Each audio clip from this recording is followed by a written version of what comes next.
काफी समय से बनाना चाह रही थी। आखिरकार इसे रक्षाबंधन से पहले आज बना ही लिया। यकीन नहीं होता कि आज ये सावन की स्पेशल और राजस्थान की फेमस मिठाई इतनी आसानी से तैयार हो जाएगी। नमस्कार दोस्तों, जायके के सफर में आपका स्वागत है। आज इस सफर में हम बनाने वाले हैं तीज रक्षाबंधन स्पेशल राजस्थानी मलाई घेवर, जो पारंपरिक होने के साथ साथ काफी फेमस है और सावन महीने में तो इसकी बहार है। कुछ टिप्स और ट्रिक्स को यदि आप फॉलो करेंगे तो बड़ी आसानी से आपका भी घेवर तैयार हो जाएगा। ये देखने में जितना मुश्किल लगता है, बनाने में उतना ही मजेदार है। तो चलिए बनाना शुरू करते हैं। तो घेवर बनाने से पहले हम इसकी चाशनी और रबड़ी तैयार करेंगे। तो सबसे पहले हमने फ्लेम ऑन करके एक पैन चढ़ा दिया है। इसमें 1 कप चीनी डाल दी, आधा कप पानी डाल दिया और 1-2 मिनट बाद जब हमारी चीनी अच्छे से मेल्ट हो जाएगी तब हम इसमें हमने इलायची भी डाल दी है। इसे बराबर चलाते रहेंगे। तो चलाने के बाद जब इसमें हल्का सा छोटा सा तार बनने लगेगा तो इसे बहुत ज्यादा हमें गाढ़ा नहीं करना है, क्योंकि घेवर पे डालनी है। तो बस हम वहाँ पे इसकी फ्लेम ऑफ कर देंगे और इसे एक बर्तन में निकाल के ठंडा होने के लिए रख देंगे। हाँ, इसमें मैंने नींबू का रस भी डाला था, वो मैं आपको दिखाना भूल गई, क्योंकि इससे चीनी हमारी क्रिस्टलाइज ना हो, तो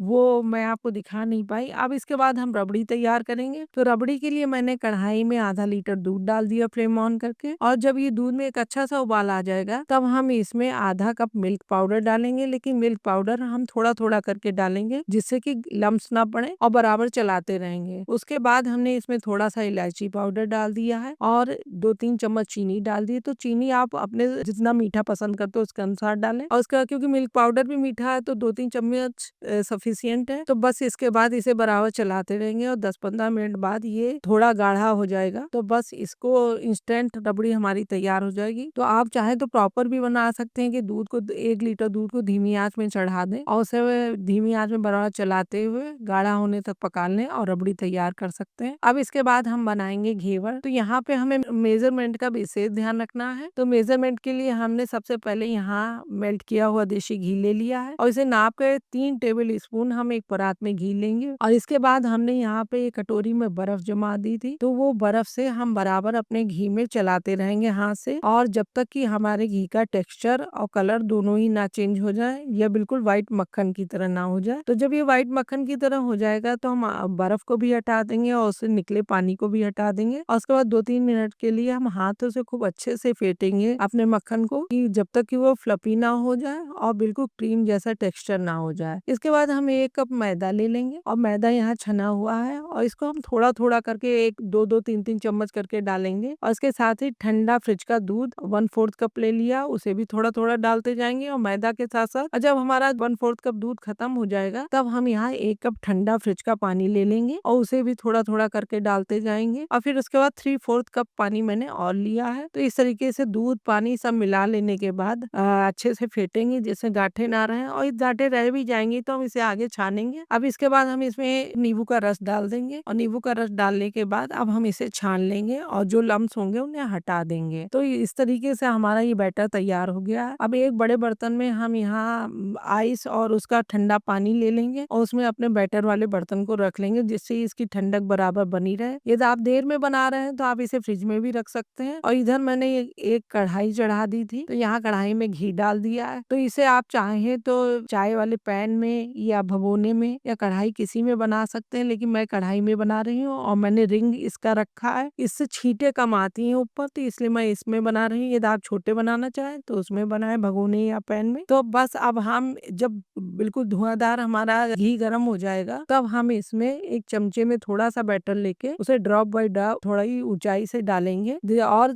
जब घी झागदार होके ऊपर की ओर आएगा तो हम डालने के बाद तो हम रोक देंगे, और जब घी फिर से शांत हो जाएंगे बुलबुले तो हम फिर से डालेंगे, और बीच बीच में हम चम्मच या चाकू से बीच में होल करते रहेंगे, जिसमें वो बैटर को किनारे करते रहेंगे, जिससे कि हम उसी होल में डालते रहें बराबर। तो इस तरीके से 20 से 22 बार थोड़ा थोड़ा करके हम इस बैटर को डालते रहेंगे जब तक कि पूरा जाल अच्छे से ना बन जाए। उसके बाद बैटर डालना तब हम बंद कर देंगे जबकि किनारे के हिस्से ब्राउन होने लगेंगे, और इस तरीके से जब ये अच्छा हल्का सा ब्राउन हो जाएगा तो हम इसे चाकू से या चम्मच से थोड़ा सा किनारों से अलग कर देंगे, ऊपर से घी डालते रहेंगे जिससे ये अच्छा गोल्डन कलर हो जाए, और उसके बाद हम इसे निकाल लेंगे किसी बड़े चाकू या चम्मच की सहायता से। तो ये पहला वाला इतना अच्छा नहीं बना है, लेकिन फर्स्ट टाइम ट्राई में फिर भी सही है। सेकंड वाला उससे बेटर बना है और थर्ड वाला उससे बेटर बना है, सबसे अच्छा बना है। तो मेरे इतने बेटर में, क्योंकि मैंने बड़े बनाए हैं तो 3 तैयार हुए हैं घेवर। आप ये छोटे बनाएंगे तो आपके लगभग 5 बन जाएंगे। तो इस तरीके से सारे घेवर तैयार हो गए।